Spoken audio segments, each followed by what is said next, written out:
The most powerful force on earth is a human soul on fire. You have a deep ache in your soul for something more, to come alive, to let your passion pour from you like an endless well. When your passion comes alive, the magnificence buried deep inside of you is unleashed. Gifts and talents you never realized surface as your life unfolds like poetry. You can do hard things. I can show you how. This is Thrive Yoga Fit Transformational Coaching, where I teach you how to heal yourself from the inside out. Hey everyone, welcome back to Thrive Yoga Fit Transformational Coaching. This is Erin. So today's podcast, and actually the next 12, I'm going to be going over each of the topics that I cover in my coaching course. My idea with this is that I can help the most people possible, and you can get a sampling of exactly what I teach in my course. So I hope that you enjoy these next 12 podcasts because they're really for you. My idea with creating these tools was that, there's only one of me, and these are the tools that I use with myself and with my clients. So if I can record it, if I can get it on video, if I can find a way to share it with people, then they can use these tools to find greater peace in their lives, solve deep mysteries within themselves, and connect to themselves and their community. So I hope that you enjoy, and let me know if you have any feedback. You can email me, Erin at erincoach.com, and enjoy.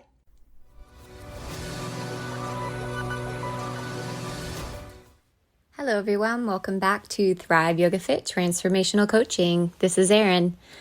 So it's been a minute since I recorded a podcast that was continuing the series that I'm doing on how to coach yourself. And today I'm going to be talking about how to coach yourself goal cultivation, which I think I'm pretty good at. I've created a lot in my life.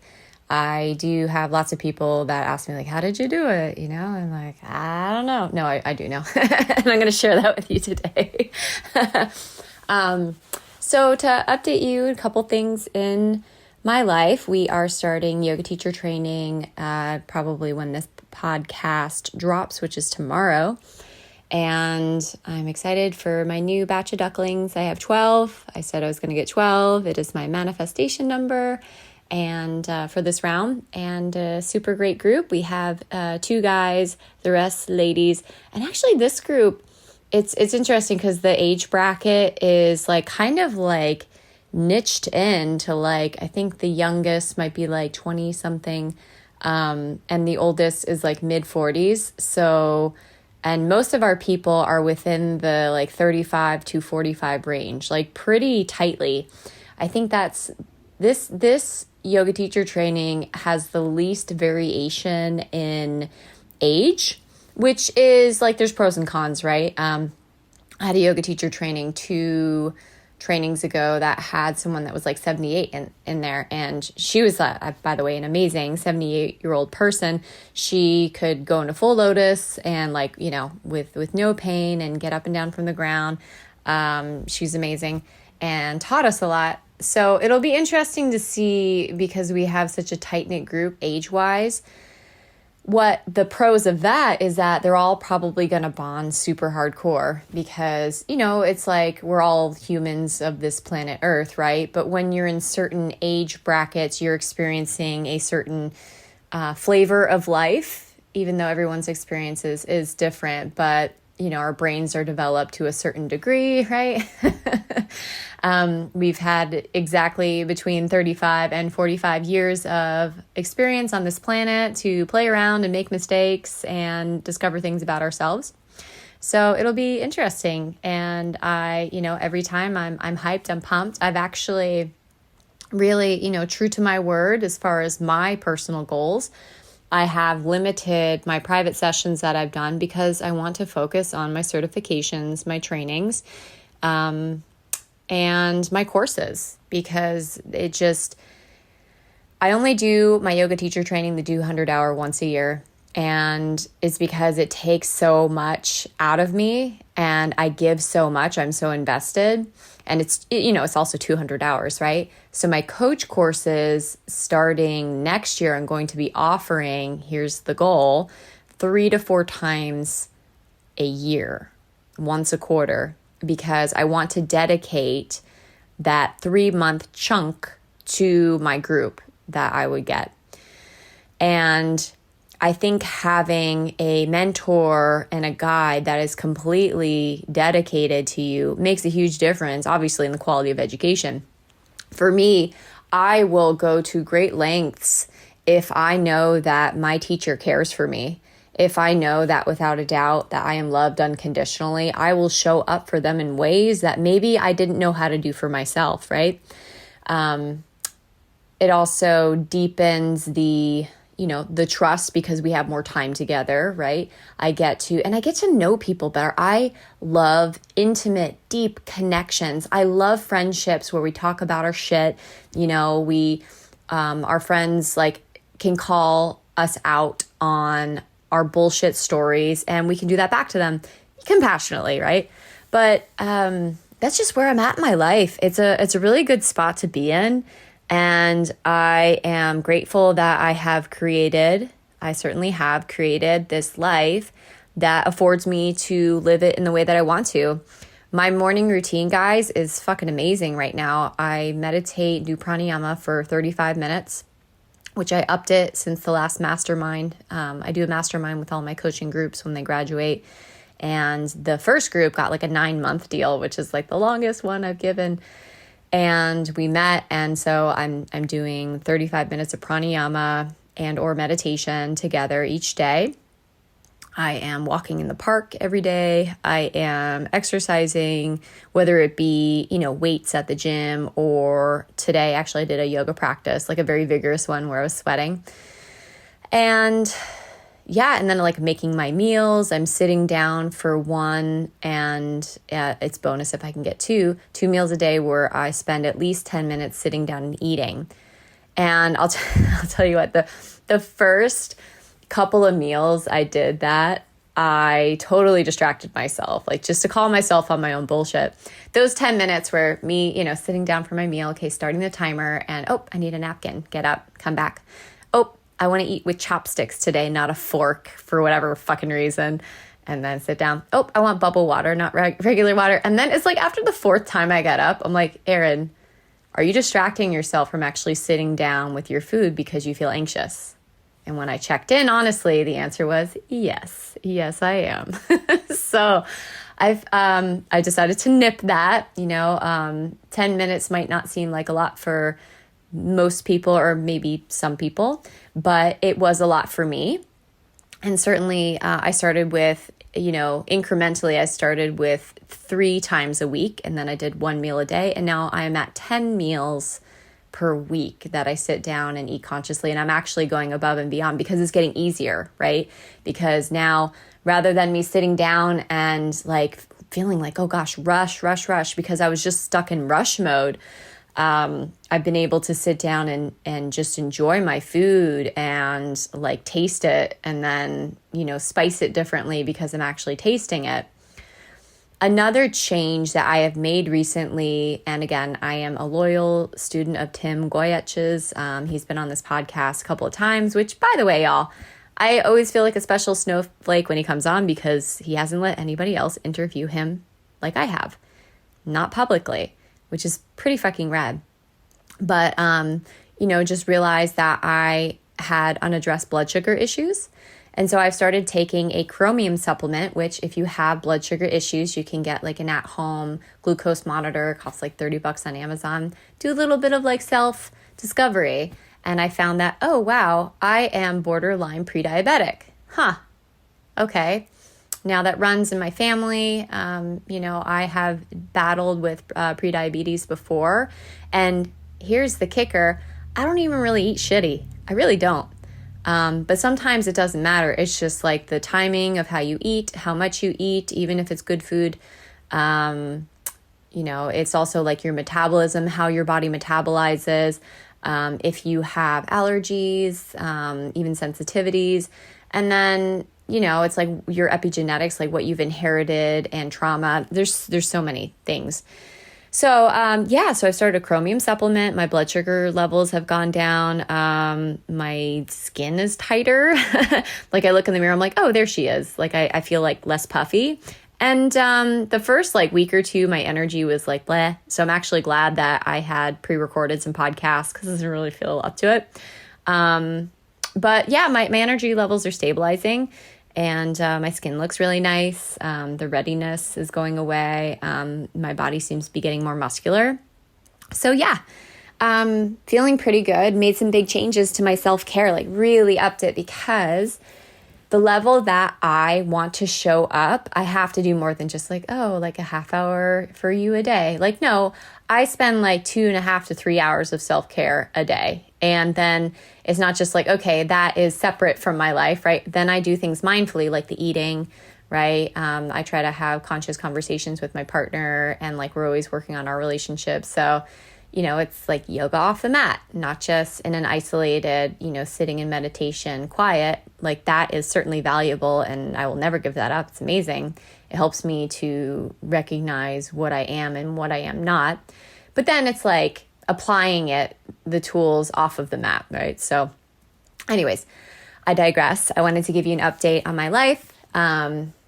So that maybe you can listen to it, resonate with it. Maybe there's some things in your life that are same, or you'll be like, I got you, girl. So today, talking about goal cultivation. So goals, they're important to have. They're important to have because you want to have a direction. If you do not know where you're going, the universe will not be able to provide for you. And that's not just like, let's say you are the universe, right? That you are the creator. If you think about it that way, if you don't know what you want, chances are you won't get what you really desire because you haven't even clarified it with yourself. And if you are the one that determines your reality, and for the most part you are, there's certain outside circumstances that happen, but you get to choose how you think and feel about it, right? Having goals is important to give you a direction. So the important thing, and this is sort of like a yogic perspective of it, is vairagyam, which is detachment from the goals. So that means that like you don't put your self-worth, like attribute it to whether or not you reach a goal. You try to find peace on your way to achieving that goal. And along the way, you enjoy the journey more. When you are detached from the goal, it doesn't mean that you don't care about it. Just to clear up any confusion, it means that you can see it clearly because you're not enmeshed with it.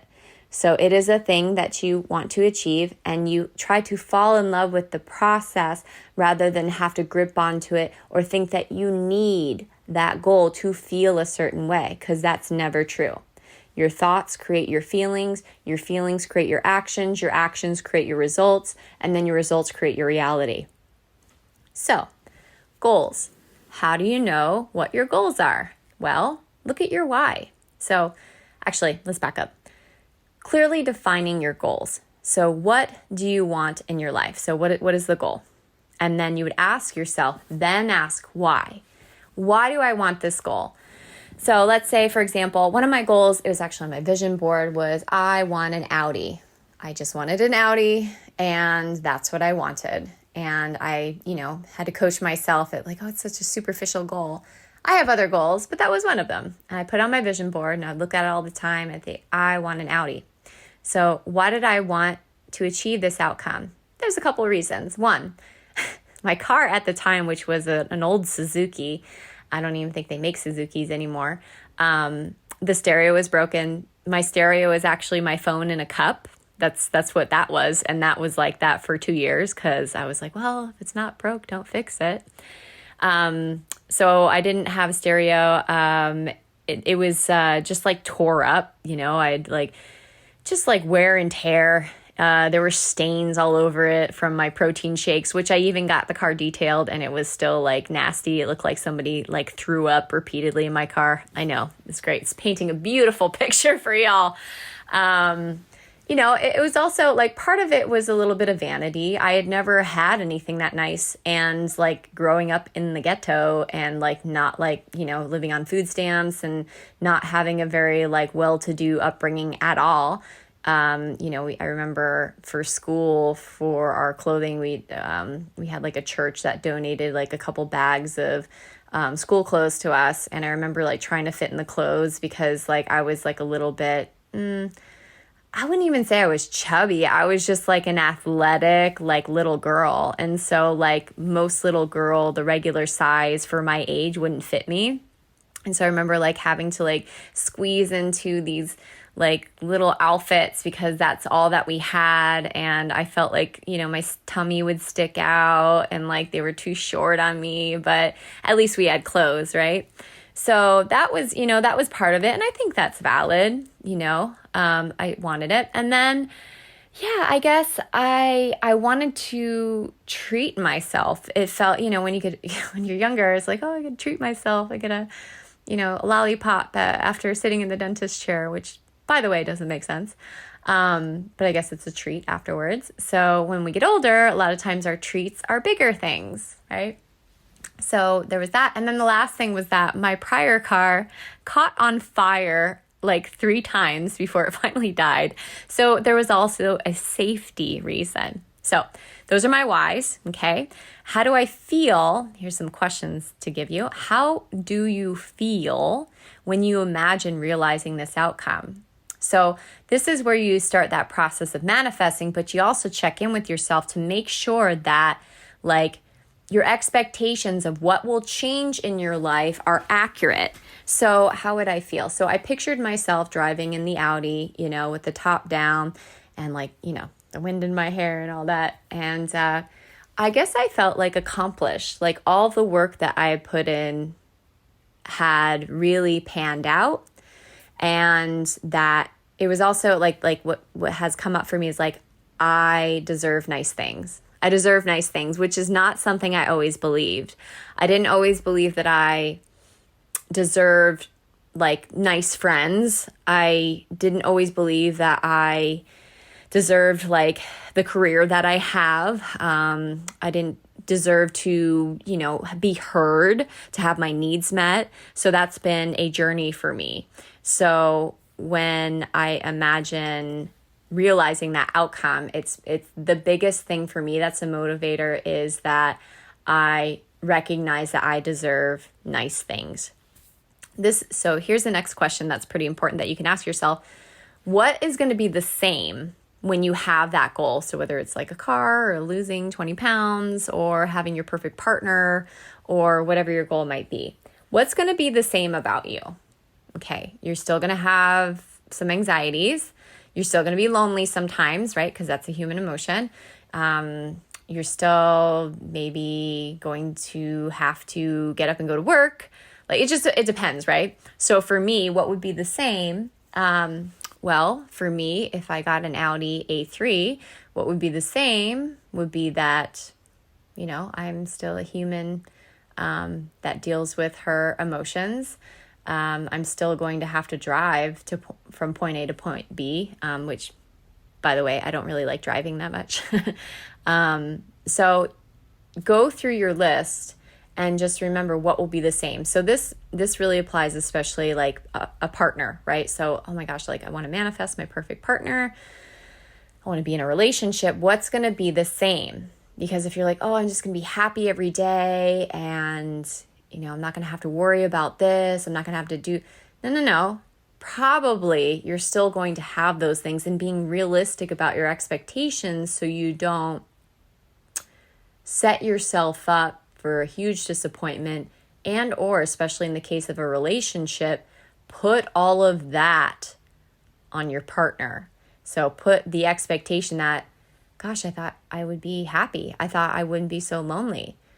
Then there's internal work to be done. I'm not saying that, if like you're alone like all the time and you have like, you fall in love, like you're going to feel the same amount of lonely.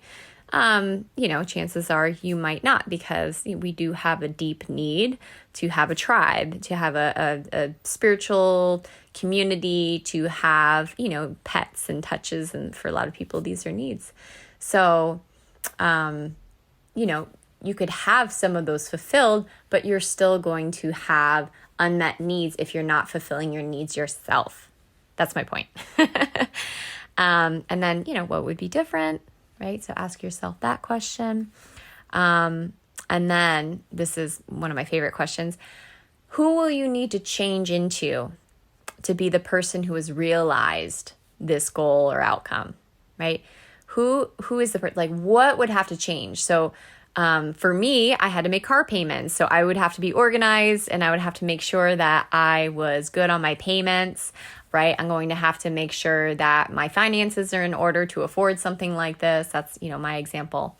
I'm going to have to take care of it. So I'm going to have to be an organized person that cares about the things that she owns, because now I have a nice thing. I deserve nice things. And part of the deal with having nice things is that you have to take care of them, right? It's like I have like a little garden outside, and I was, I thought I was taking care of it, and I haven't really raised tomatoes before. And tomatoes, by the way, like shoot up so freaking quick. So I had 3 tomato plants, and I kind of left them alone for a week, and I came back, and I swear to God, they grew like 3 feet while I was gone. And I came out, and the one had snapped because it was so top heavy. And I was like, oh my God, like my tomato, my baby died. And so like the other 2, I was like, what do you need? What do you need? So I like propped them up with sticks, and I'm learning.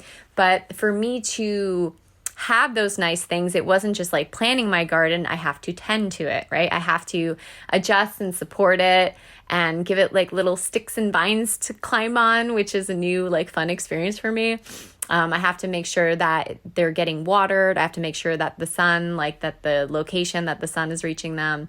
So there's also like a Vishnu aspect to it, a maintenance, a preservation part of, it's not just get the goal in check, right? A lot of times you have to change with the goal, right? So I'm going to repeat that.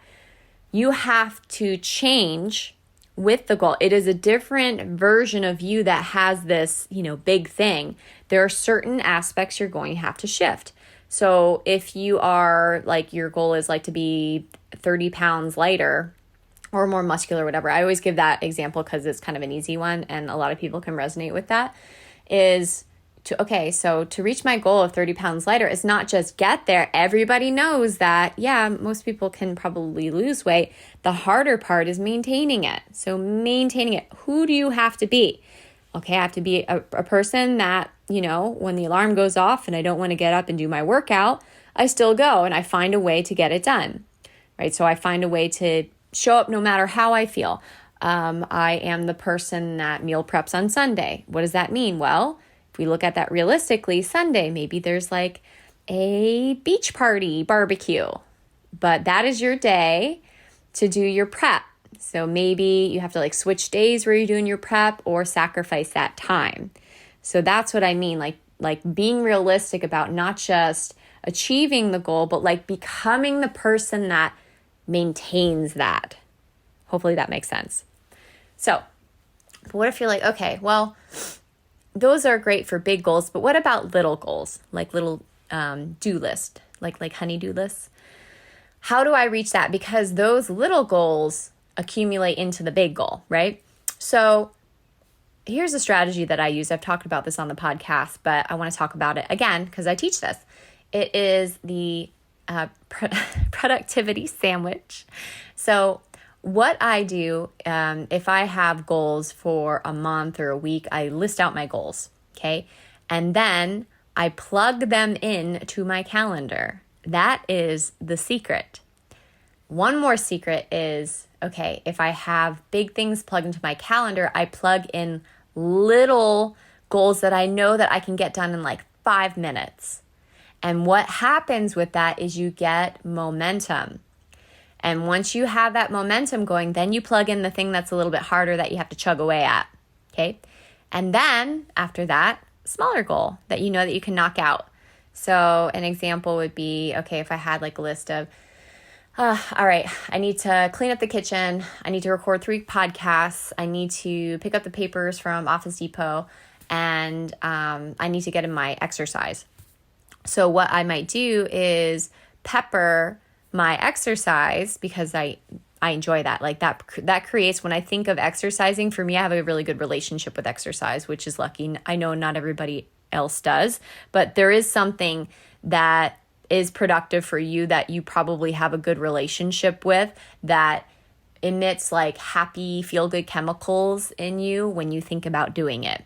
That is the catalyst for starting the motivation. So start with that small thing. So I might start with my walk. Then I'm going to do the dishes, because I hate to do the dishes, because I'm going to feed off that momentum. Then I'm going to go and record a podcast, because I like recording podcasts. And then I'm going to go back to, I have to go through traffic, pick up the thing from Office Depot. Do you see what I mean? So it's like, it's kind of like tailoring the flow of your day based on your motivation, your emotional bandwidth, and committing to that, right? So making it non-negotiable, you're just strategizing and finding a way to work with yourself to get it done. And when you do that, it feels really good. It feels like you've been acknowledged, like you've been seen. And there is, I was talking with my friend last night about this. There is a satisfaction that you get when you work hard for something, like you earn it. For example, like a meal.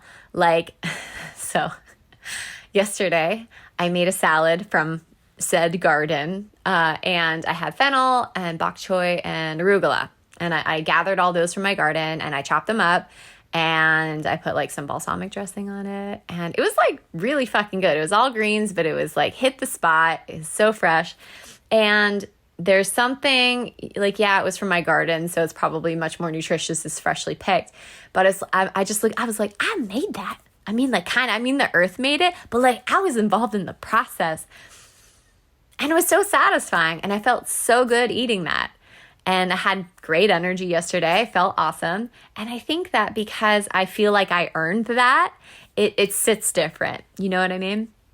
So it's like if you work really hard for a degree and then you graduate and you're like, yes, versus, I'll give an example. So I used to do karate. A lot of you who have been listening to this podcast know that about me. I'm a black belt in Shotokan karate. And we used to do competitions. And, sometimes you go to competitions and there's like nobody in your division, right? Which is a bummer. And they're like, okay, well, we could like refund you the money, blah, blah, or just like give you a trophy, or you can like switch divisions. And I remember like having that offered to me one particular tournament. And a part of me, I wanted to go home with a big trophy. And I think it was like a brown belt. I wanted to go home with a big trophy and I wanted the glory, but I thought about, I just looked at the trophy and just imagined having it, and it didn't really do anything for me. And so I opted to up into black belt division, and there were some like really awesome competitors in there, and I had some amazing fights. I didn't come in first, I actually came in second.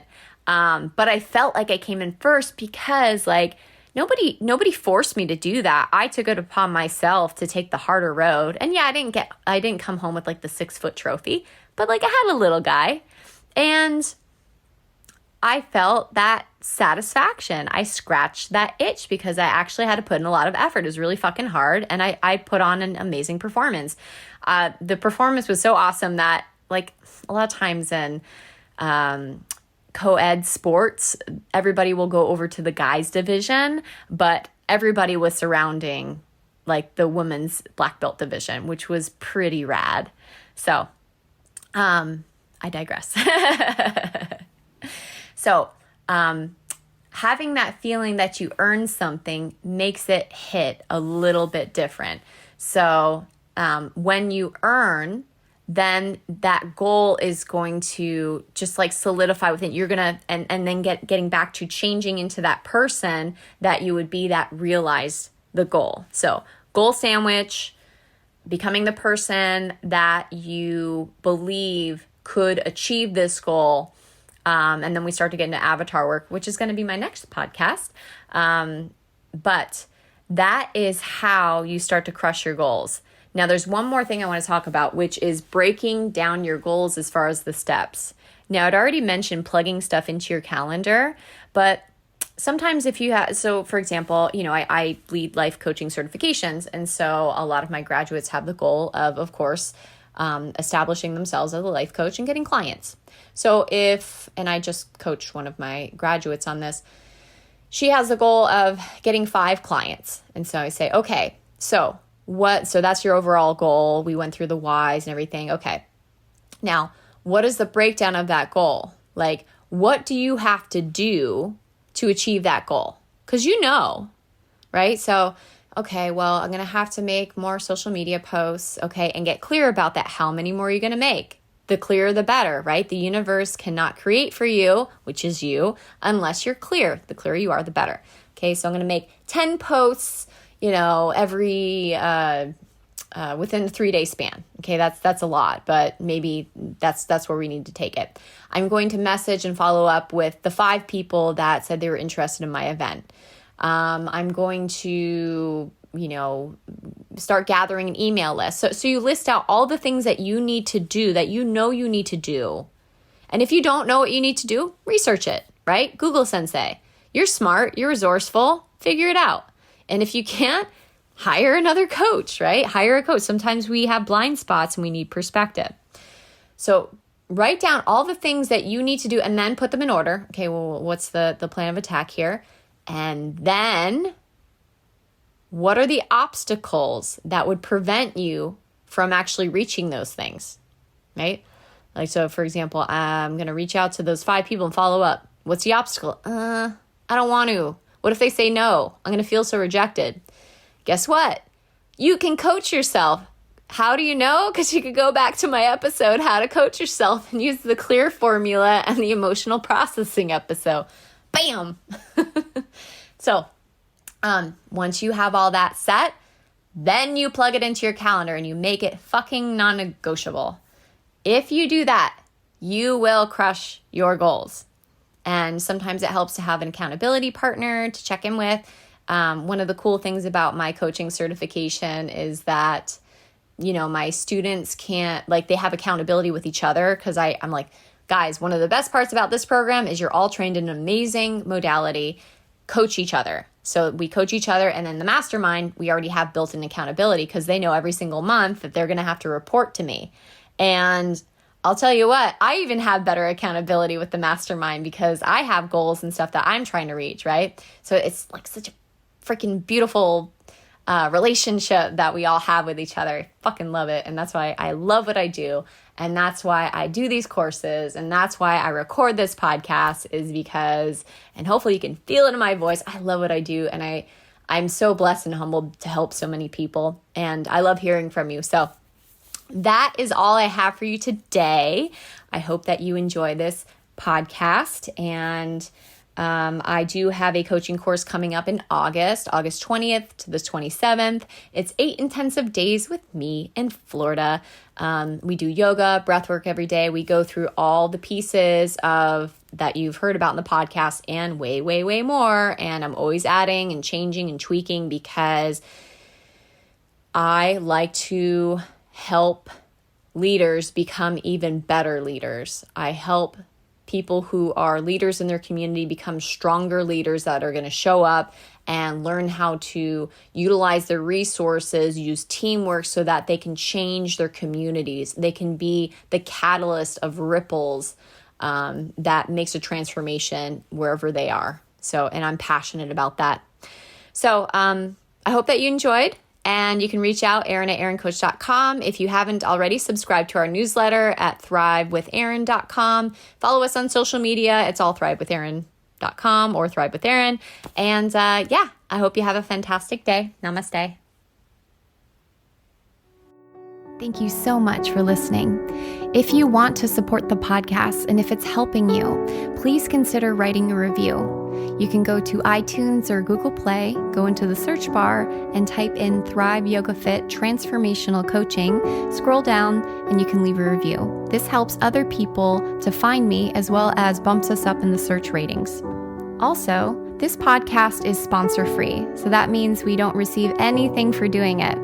If you feel so inclined and this podcast is helping to support you and you want to return the favor and help to support any production costs of the podcast, feel free to give a donation to a Venmo link, Thrive Yoga Fit, or PayPal, Erin@erincoach.com. If you don't have the means, don't worry about it. We're not going anywhere. You're all good. But if you would like to give back, you can give back in those ways. Last thing, we have a coaching certification coming up, and it's 7 days of an intensive work, followed by a 3-month mentorship. You will not find another teacher that's more passionate and dedicated than I am to my students and their learning. And not just their learning, but the application and how they show up in their life. If you've been listening to this podcast and it's had a huge impact on your life, just imagine what it would be like to spend 7 intensive days with me and then a 3-month mentorship. You can check that out at thriveyogafit.com/coach-certification. Again, thriveyogafit.com/coach-certification. Thank you so much. Namaste.